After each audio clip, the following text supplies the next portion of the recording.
Alhamdulillahi Rabbil Alamin, wassalatu wassalamu ala ashrafil anbiya'i wal mursalin, wa ala alihi wa sahabatihi wa man ittaba'ahum bi ihsanin ila yawmiddin. Allahun subhanahu wa ta'ala falenderojmë dhe vetëm prej tij falje ndihmë kërkojmë. Përshëndetje, selamet mbi të dërguarin Allahu sallallahu alaihi wasallam i dërgojmë. Mbi familjen e tij, mbi shokët e tij besnik dhe sinqert dhe mbi gjithë ata rrugën e të cilit sallallahu alaihi wasallam deri në ditën e gjykimit e pasojnë. Allahu xhalla xjalaluhu na bëf prej tyre. Vazhdojmë me ligjëratën në jetë përshkrimin e Rasulullahit sallallahu alaihi wasallam. Kemi fol në dersën e kaluar për periudhën mekase, periudhën e hijretit të sahabëve të pejgamberit sallallahu alaihi wasallam për në Abisini. Dhe kemi përmend se një pjesë dërmuese e sahabëve të pejgamberit sallallahu alaihi wasallam bëjnë hijret për në Abisini, atje dhe ku e gjejnë qetësinë, sigurinë që ta shpërndajnë dhe ta praktikojnë islamin e tyre. Ashtu sikurse edhe pejgamberi sallallahu alaihi wasallam ju premtoi se në Abisini është një mbret i drejtë i cili nuk i bën askujt pa drejtësi. Pasi që një numër i madh i sahabëve të pejgamberit sallallahu alaihi wasallam bëjnë hijret për në Abisini, një pjesë e vogël e sahabëve të pejgamberit sallallahu alaihi wasallam besin në Mekë nën presionin e mushrikëve, nën presionin e kurejshve, duke i maltretuar dhe duke i bërë zullum atyre, e në mesin e tyre edhe Rasulullahi sallallahu alaihi wasallam. Mirë po, gjatë kësaj periudhe të vështirë, të krizës dhe të presionit nga ana e mushrikëve që tentonin shpeshherë jo vetëm që e maltretuan Rasulullahin sallallahu alaihi wasallam, jo vetëm se talleshin me të, mirë po tentuan shpeshherë edhe ta vrisnin pejgamberin sallallahu alaihi wasallam. Mirë po gjatë kësaj periudhe të krizës, Allahu xhelle xhelaluhu don që pas shumë vështirësive të çon lehtësim, që në këtë periudhë ta pranojnë islamin dy burra të mëdhaj, të cilët kanë luar rol të madh në umetin islam. I pari prej tyre është axha i Rasulullahit sallallahu alaihi wasallam, Hamza radhiyallahu ta'ala anhu, i cili ishte edhe vëlla i pejgamberit sallallahu alaihi wasallam prej gjiri. Kishte dallim në moshë me pejgamberin sallallahu alaihi wasallam 2 apo 3 vite, siç transmetojnë historianët e historisë e profetit sallallahu alaihi wasallam. Mirë po, shkaku që e bën Hamzën radhiyallahu ta pranon islamin, sikurse edhe na kanë rrëfy dietarët e sirës, me gjithë khilafin që ka se kur e ka pranuar islamin Hamza radhiyallahu anhu, disa prej tyre shkojnë me larg se thonë se islami Hamzës ka qenë në vitin e 2 të pejgamberllokut, e disa prej tyre sikurse Sadi, Ibn Sadi dhe Ibn Hisham në sirën e tij, edhe disa prej dietarëve bashkohor e binë se islami Hamzës ka qenë në vitin e 6 të shpalljes.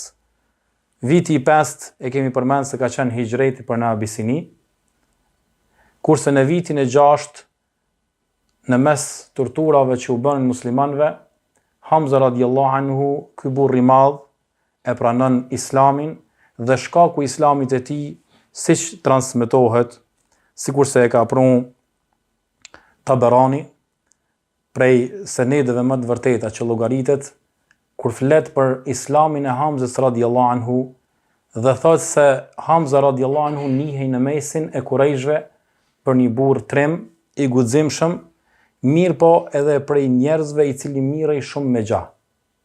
Dhe kuptohet se për të gjuajtur gjah duhet dilet jashtë haremit, sepse në kufit e haremit nuk lejohet të gjuhet gjah. Edhe për ato i cili është në ihram, por ato i cili është jashtë ihramit. Për shkak se Allahu xhelle xhelalu e ka bërë të ndaluar të gjuhet në brenda kufive të haremit gjahu. Dhe kjo ka qenë e njohur edhe tek kurejshit. Edhe pse ata ishin mushrik, i dinin disa prej rregullave edhe dinin shenjtërinë e Qabes dhe ato që kishte në mes kufive të haremit. Edhe Hamza radhiyallahu anhu shpeshherë kur gjunte gjah, kur kthehej nga gjahu, u ulte në mesin e Paris kurejshite, aty ku i bënin kuvendet e tyre, dhe rrafente atë trimërinë e tina dhe atë gjahun e tij që kishte bërë gjatë ditës. Dhe një ditë, domethënë në vitin e 6 të shpalljes, gjatë kthimit prej gjahut, e atakon një prej robreshave të Kurejshve dhe i thot Hamzës radhiyallahu anhu, e a din se çka ka ndodhur me birin e vllaut të tënd, me birin e vllaut tënd, i cili aludonte për Muhamedit sallallahu alaihi wasallam. Thot çka ka ndodhur? Thot Ebu Xehli është tallë me të dhe e ka fy. Veç asaj thot edhe e ka godit. Dhe me atë nxehtë Hamza radhiyallahu anhu shkon te mexhlisi ku i banin mexhliset e tyre aty në Safa, afër Qabes, ku i manin mexhliset Kurejshit dhe hyn me vrull dhe e pyet Ebu Xehlin se çka ke bën me Muhamedin alayhi salam. Dhe i rrëfen atë talljen që e kishte bërë me Resulullahin sallallahu alaihi wasallam, e në atë moment dietarët e përmendin se kjo ka qenë akoma pa pranuar Islamin Hamza. Dhe ai reflektimi që e ka bën, atë far reagimi që e ka bën Hamza, fillimisht thonë dietarët, ka qenë për shkak asaj fanatizmit që ka pas për fisin dhe familjen. Për shkak se pejgamberi sallallahu alaihi wasallam ka qenë në familjen e Abdul Muttalibit. Dhe na dim se Resulullah sallallahu alaihi wasallam është lind jetim dhe është rrit jetim. Dhe ata të cilët i kanë dalë në krah pejgamberit ka qenë axhallar të tyre, e tij. Andaj edhe Hamza radhiyallahu anhu, si axh i pejgamberit sallallahu alaihi wasallam, e sheh si poshtrim që me nguz dikush ose me maltretu ose me torturu të birin e vllaut të tij, Muhamedit alayhis salam. Andaj me harkun e shigjetës që e kishte në dorë, e godet Ebu Xehlin në kokën e tij. Dhe i thot, a nuk e din ti se unë jam në dinën e Muhamedit? A nuk e din ti se ato me të cilën ka ardhur ai është hak dhe është e vërtetë? Dhe prej sot unë jam pjesëtar i fesë së tij. Edhe pastaj zbrapset Ebu Xehli, edhe pse prapa tij qëndronte fisi i tij, mirë po dihet se edhe prapa Hamzës radhiyallahu anhu qëndronte fisi Bani Hashim, i cili gjithashtu ishte në fisi i madh. Dhe kemi përmendur edhe më herët se fiset ndërveti shpeshherë kur konfrontoheshin, edhe pse në mesin e pjesëtarëve tyre kishte musliman, ata i dilnin në zot fisit të tyre dhe pjesëtarëve të tyre. E në këtë rast edhe Muhamedi sallallahu alaihi wasallam. Andaj Islami Hamzës radhiyallahu anhu ishte një pikë e rëndësishme, edhe ishte një moment i rëndësishëm për Islamin dhe për muslimanët në atë kohë të cilën e kalonin në vështirësi.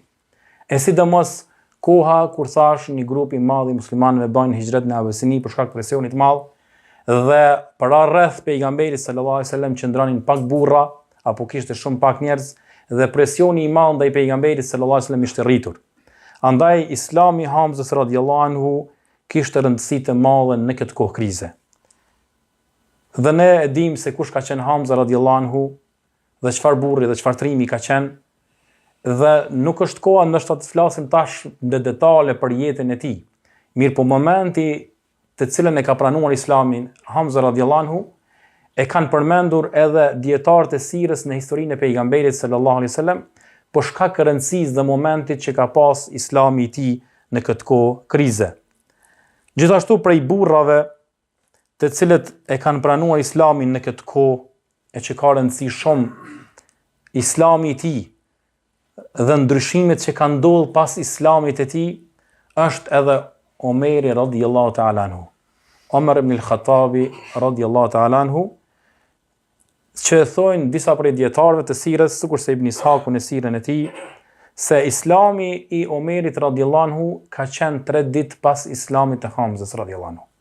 Edhe pse disa dietarë sikurse Ibn Kathiri e sjell se Islami i Omerit ka qenë në vitin e 9, e disa e bin më herët, mirë po atë të cilën e ka përmend edhe Ibn Sadi me saktësi se Islami i Omerit radhiyallahu anhu ka qenë në vitin e 6 të shpalljes, përkatësisht në moshën e tij 26 vjeçare. Dhe ne kemi ndëgjuar edhe për Omerin radhiyallahu anhu, edhe për trimërinë e tij dhe për burrinë e tij, edhe në kohën e xahiletit, se shumë prej kurejshve ju kanë frikë Omerit radhiyallahu anhu. Mirë po si ka qenë Islami i Omerit radhiyallahu anhu, cili ka qenë shkaku. E këtu dietarët bin rivajete të ndryshme. Disa prej tyre janë të sakta, e disa prej tyre ka dobësi në senedin e tyre. E sidomos ajo ngjarje të cilën është e njohur, të cilën e kemi lexuar shpesh nëpër sira, në jetë përshkrimin e pejgamberit sallallahu alajhi wasallam, se përderisa një ditë Omeri radhiyallahu anhu kishte vendosur të shkojë ta vriste Rasulullahin sallallahu alajhi wasallam dhe del në rrugë me shpatin e tij derisa e takon njëri prej fisit Banu Mahzum. Dhe e pyet Omerin se për ku je nisur, dhe Omeri radhiyallahu anhu i thotë se jam nisur me e mbyt Muhamedit alayhis salam. Thot, po a din ti se nëse e mbyt Muhamedin, prapa ti që ndron fisi Bani Hashim, edhe familja e Abu Talibit. Edhe Omeri radhiyallahu anhu me këto fjalë nuk kishte mësuar ta ndëgjojë diku prej kurajshve.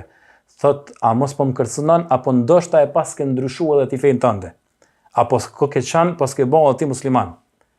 Thot, pastaj ky personi i thot, pse po shkon me e mbyt Muhamedin alayhis salam kurse ti rregullon familjen tënde? Thot, çka kiti me familjen tëme? Thot, kurse motra jote dhe dhëndri yt janë bë musliman. E pastaj Omeri radhiyallahu anhu, sipas kësaj ngjarje, këtij rivajeti, niset drejt familjes së motrës së tij dhe aty mbrenda e takon Khabbab ibn al-Arat, i cili kishte qenë duke u lexuar diçka prej Kuranit, motrës së tij Fatimes dhe Said ibn Sayyid, i cili kishte qenë duke lexuar dhe duke mësuar Kur'an. Mirë po Khabbab i mshefet dhe këtu dhe takon pastaj Omeri radhiyallahu anhu dhëndrin e tij, Saidin, edhe motrën e tij Fatimen. E pastaj e godet dhëndrin e tij dhe e shtyn motrën e tij dhe e godet për tokë. Sepse ata ndaluan t'ja jepnin prej asaj që ata lexonin prej surës së Kuranit, e cila ishte një sure apo surja Taha konkretisht, që ata ishin duke e lexuar dhe Omeri radhiyallahu anhu pastaj kërkon që t'ja lexojnë për asaj sure, dhe thuhet pastaj si është zbut zemra, e pastaj Omeri radhiyallahu anhu niset tek shtëpia e Arkam ibn Arkam dhe e pranon Islamin para pejgamberit sallallahu alaihi wasallam. Mirë po, dietarët e sirës, dietarët e hadithit, rreth këtij rivajetit kanë gjetë dobësi dhe e llogaritsin si ngjarje jo të vërtetë. Mirë po, për ngjarjeve të vërteta të cilat i kanë vërtetuar dietarët e hadithit është se transmeton edhe Abdullah ibn Omeri, të cilën e kanë dëgjuar nga vet Omeri radhiyallahu anhu, se prej shkaqeve të Islamit është se shpeshherë Omeri radhiyallahu anhu e kanë dëgjuar në fshehësi Resulullahin sallallahu alaihi wasallam duke lexuar Kur'anin në Qabe. Apo njëri prej rasteve se e ka pa një prej falltorëve, se ata të cilët i kanë adhuruar idhujt, prej tyre ka pas që janë mirë edhe me fall, kanë komunikuar me botën e gjinëve. Dhe një ditë prej ditësh thot ka ardhur njëri prej tyre duke bërë kurban pranë një idhullit të tij. Dhe kanë dëgjuar një zë duke dalur nga kafsha, i cili ka qenë zë i gjinit, i cili ju ka drejtu këtij zotëriut, i cili ka qenë duke bërë kurban para ata idhullit të tij, duke thënë ja Jalih, emrun Najih, e ka thirrë me emrin e tij, kjo është çështje e rëndësishme, ka thënë emrun Najih, rajulun fasih, ka pas për qëllim Muhamedit alayhis salam, një person i cili flet në gjuhë letrare, i cili ka urtëri, au dhan yaqulu la ilaha illa Allah, duke i thënë se ai po thot la ilaha illa Allah. Thot edhe Omeri radhiyallahu anhu është çudit nga ky zë dhe nga këto fjalë që i kanë dëgjuar nga ai gjin përmes falltorit. E pastaj e ka përsëritur edhe një herë këtë fjalë derisa thot me këto fjalë aludonte dalin e Muhamedit alayhis salam për pejgamber. Gjithashtu dietarët e kanë përmendur se prej shkaqeve që e ka pranuar Islamin Omeri radhiyallahu anhu është se edhe prej atij presionit që u bën sahabëve të pejgamberit sallallahu alaihi wasallam, dhe duke e pas sabrin e këtyre njerëzve për kundrejt atij zullumi që është bërë atyre, se si ka mundësi këta njerëz me bën kaq shumë durim për shkak një dini i cili thret një njeri në një din të ri. Andaj edhe kjo i ka bën përshtypje shumë Omerit radhiyallahu anhu, se me i duru gjithë këto tortura, gjithë këto maltretime, të cilë nuk janë kante një ora në mesin e Mekazve, nuk është për diçka të thjeshtë. Andaj edhe kjo i ka bën përshtypje Omerit radhiyallahu anhu, edhe ka qenë shkak i Islamit të tij. Gjithashtu prej rasteve apo prej ngjarjeve që i përmendin dietarët, sepse e ka pranuar Islamin Omeri radhiyallahu anhu, apo cili ka qenë shkaku i Islamit të tij, është edhe duaja që pejgamberi sallallahu alaihi wasallam ka bërë për Omerin radhiyallahu anhu. Sikurse e ka nxjerr Imam Tirmidhiu në xhamin e tij, në sunenin e tij, me sened të mirë, dhe Imam Ahmedi dhe Ibn Majah, edhe Sheikh Al-Albani ka thënë se hadithi është sahih, se pejgamberi sallallahu alaihi wasallam është lut duke thënë Allahumma izil islam, o Allah ndihmoje islamin me njërin prej dy personave të cilët janë më të dashur për ty. Në njërin prej dy personave, prej dy burrave të cilët janë më i dashur për ty, cili prej tyre? Cilin e ka përmend? Ka thënë për Omerin radhiyallahu anhu apo Ebu Gjehlin. Edhe s'ka dyshim se Omeri radhiyallahu anhu ka qenë më i dashur te Allahu xhelle xhelaluhu dhe ka qenë shkak që me pranu islamin edhe duaja pejgamberit sallallahu alaihi wasallam. Dhe thash se ndikimi i madh i këtyre burrave ka qenë i madh në islamin e tyre, sidomos në kohën e kësaj krizës të cilën e ka përjetuar islami edhe vetë pejgamberi sallallahu alaihi wasallam me shokët e tij. Për ata thot Abdullah ibn Mesudi radhiyallahu anhu, hadithin që ka nxjerrë ka përmend Ibn Hisham në sirën e tij, se islami i Omerit radhiyallahu anhu ka qenë fethan, ka qenë çlirim. Wa inna hijratuhu kana nasran. Hijreti i tij ka qenë fitore dhe udhëheqja e tij ka qenë rahmet. E pastaj thot Abdullah ibn Mesudi, nuk kena mund mu fal në haram, në qabe shlirshëm, mu fal shlir, deri sa e ka pranu islamin Omeri radhiyallahu anhu. Deri sa e ka pranu islamin Omeri radhiyallahu anhu, pastaj kanë dal muslimanët nga shtëpia Arkam ibn Arkam dhe janë fal në haram, në qaben, në shtëpinë Allahut lirshëm. Vetëm se Omeri radhiyallahu anhu është ballafaqu me mushrikët dhe i ka luftuar ata. Edhe pse pejgamberi sa më fal para daljes Omerit, edhe sahabët, mirë po jo në atë mënyrë krenar para mushrikëve, të cilët çdo herë janë mundu dhe kanë bën intrigat e ndryshme dhe e kanë maltretuar sahabët e pejgamberit sallallahu alajhi wasallam. Pastaj me një rivajet tjetër thot Abdullah Mesudi, thot mazilna izzatan, thot vazhdojmë të jemi krenar prej atij momenti të cilin e ka pranuar islamin Omeri radhiyallahu anhu. Për ata kur e ka pranu Abdullah ibn Omeri, kur e ka pranu Omeri radhiyallahu anhu islamin, i ka pyet njerëzit se kush është ai i cili më shpejti i shpërndan lajmet. Kush është një gazetar më i njohur në mesin e mushrikëve?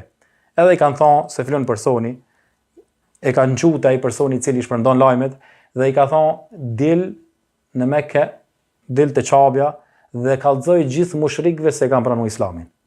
Ky ka qenë Omeri radhiyallahu anhu, i cili nuk është frikë prej mushrikëve dhe nuk është frikë prej askujt.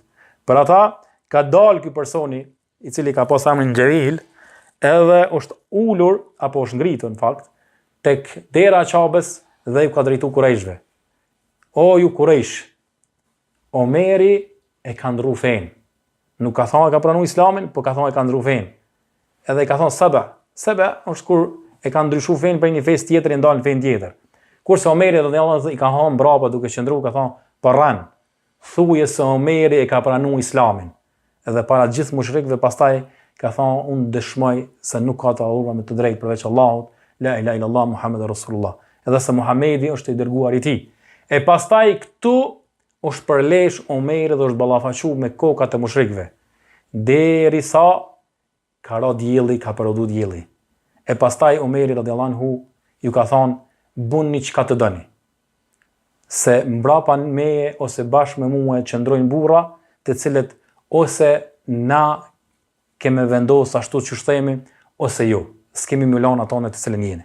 E pastaj, pas kësaj dite, thuhet se sahabët e pejgamberit sallallahu alaihi wasallam kanë dalë lirshëm dhe janë falë në Çabe, megjithse ata prap janë mundu dhe kanë bën cytje, janë mundu me bën intriga të ndryshme dhe kurtha të ndryshme ndaj pejgamberit sallallahu alaihi wasallam dhe sahabëve të tij. Mirë, po megjithatë Islami i Omerit radhiyallahu anhu gjatë kësaj kohe, gjatë kësaj periudhe ka luar rol të madh. Dhe ne e dim se shpesh herë një burr apo disa burra e ndryshojnë historinë. Andaj edhe pranë pejgamberit sallallahu alaihi wasallam kanë gjëndruar burra të mëdhaj të cilët ja kanë kthyer krenarinë islamit. E shpesh herë xhamatit, shoqërisë, ndoshta i vjen një burr i sinqert, i vjen një njeri i guximshëm, një njeri i mençur, i cili ndoshta peshon me qindra e mira burra të tjerë. E i këtij rangu ka qenë edhe Omeri radhiyallahu anhu, edhe vetë Hamza radhiyallahu ta'ala anhuma. Andaj edhe vetë pejgamberi sallallahu alaihi wasallam kur ka fol për Omerin radhiyallahu anhu, ka thonë se sikur se ishe Omeri radhiyallahu ta merr një rrugic apo një rrugë, shejtani do ta merr një rrugë tjetër.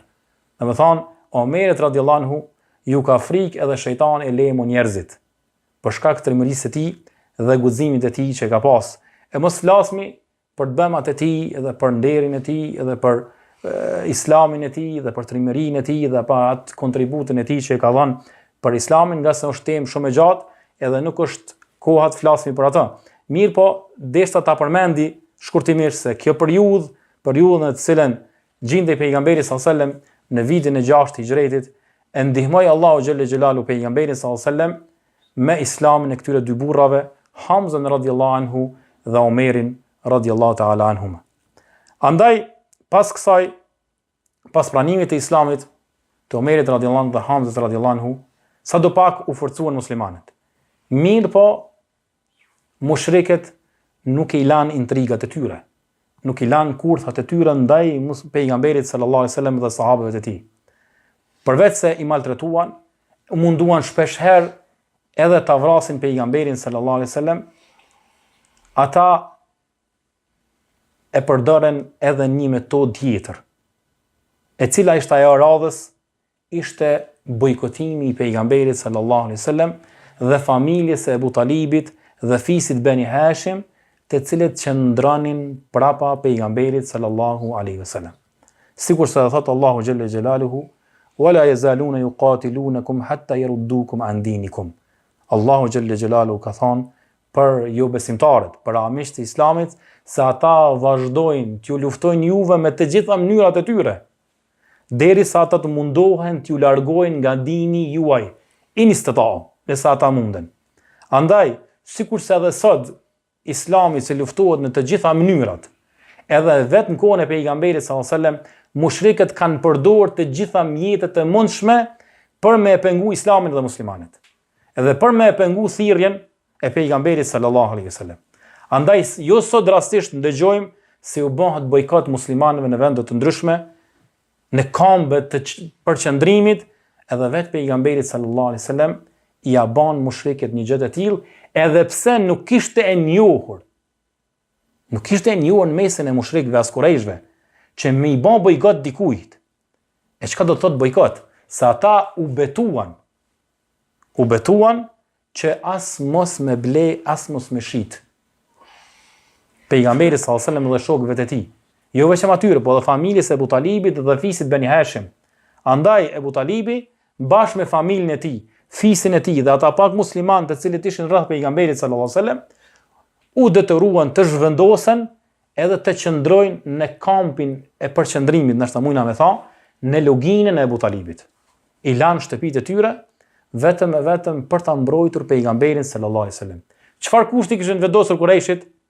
Ne do t'ju lirojmë ju rrugën, ju do t'jetoni sikur se keni jetuar, vetëm nëse e dërzoni ju Muhamedin që ne ta vrasmi. Mirë po, Ebu Talibi me familjen e tij dhe fisi Beni Hashim dhe ata pak muslimanë të cilët qëndronin pranë pejgamberit sallallahu alajhi wasallam e refuzuan një gjë të tillë. Andaj Kurajshit e bashkë me ta u bashkangjit edhe Ebu Lehebi, edhe pse ishte prej agji pejgamberit sallallahu alajhi wasallam, dhe u betuan. Dhe me këtë e bën një marrëveshje të cilën e shkruan në letër dhe vendosën në muret e Qabes. Marrëveshje që as mos t'i jepnin, mos lidhnin miqësi, dhe as mos shitnin dhe as mos blenin me Muhamedin a.s. dhe familjen e tij, Ebu Talibit dhe Beni Hashim. Ky është bojkotet të cilët e bën Kurajshit ndaj pejgamberit sallallahu alaihi wasallam, e ky bojkot ndodhi në vitin e 7 të pejgamberllokut, në vitin e 7 të shpalljes. Andaj pejgamberi sallallahu alaihi wasallam bashkë me shokët e tij u detyruan të qëndronin në këtë kamp të bojkotuan nga Kurajshit, saqë edhe tregtarët të cilët vinin nga jashtë Mekës, kur hynin në Mekë, Ebu Gjehli me parinë e tij dilnin dhe i paralajmëronin që mos t'ju shitnin as edhe një send fisit Beni Hashim. Apo i ngritnin çmimet e tyre saqë nuk ishin mundësi muslimanët të blenin prej tyre. Dhe kështu që u detyruan sahabët e pejgamberit sallallahu alaihi wasallam, e bashkë me ta dhe Rasulullahi sallallahu alaihi wasallam, të qëndronin, të bojkotuar, të izoluar në këtë kamp për 3 vite me radhë. Sa që u detyruan muslimanët të hanin edhe prej gjethave, edhe prej lëkurave të kafshëve, të zinin edhe të bënin ndoshta ndonjë ushqim, vetëm e vetëm që të qëndronin, të i përballonin urisë. Sa që shpesh herë ndëgjonin ulurimat edhe të qarat e fëmijëve të tyre të cilët ishin të uritur Kurejshit, por megjithatë ata nuk ja hapnin rrugën muslimanëve. Edhe kjo është njëra prej metodave që i përdorin armiqtë e Islamit kundër Islamit edhe sot e kësaj dite. Megjithse thrasin në të drejtat e njeriu, të drejtat e filanit, të alanit, të kombe, çkombe, lidhje, beslidhje, e ku ta di unë, mirë, po kur është në pyetjen e Islami, ata i përdorin të gjitha mënyrat, të gjitha mjetet, të gjitha masat e mundshme dhe i thejnë të gjitha marrëveshjet e tyre vetëm e pengu Islamin. Andaj një gjë tillë e bënin edhe Kurejshit, të cilët nuk ishin të njohur që mos t'i jepnin ushqim të varfrit, apo mos t'i jepnin ushqim ai i cili ka nevojë ose është duke vdekur. Mirë, po kur erdhi thirrja e Muhamedit sallallahu alaihi wasallam dhe Islami ata përdorin çdo mjet vetëm me pengu Islamin dhe shpalljen e pejgamberit sallallahu alaihi wasallam. Mirë, po deshti Allahu subhanahu wa taala që kjo marrëveshje apo kjo letër të shkoqet nga muret e Qabet edhe kjo marrëveshje të thehet kur disa prej burrave në mesin e Kurejshve e prej tyre Mut'im ibn Adi dhe disa prej burrave tjerë prej Kurejshve u revoltuan dhe dolen kundër kësaj marrëveshje dhe arritën që ta prishin këtë marrëveshje dhe t'ju lirojnë rrugën muslimanëve dhe pejgamberit sallallahu alaihi wasallam. E disa e përmendin dhe disa prej rajeteve të cilat kanë ardhur se marrëveshja e cila ka qenë e vendosur në murin e Qabes e kanë ngrënë disa prej insekteve dhe nuk ka mbet asgjë prej marrëveshjes përveç fjalës Bismillah Allahumma. Bismika Allahumma, në emrin tënd o Zot.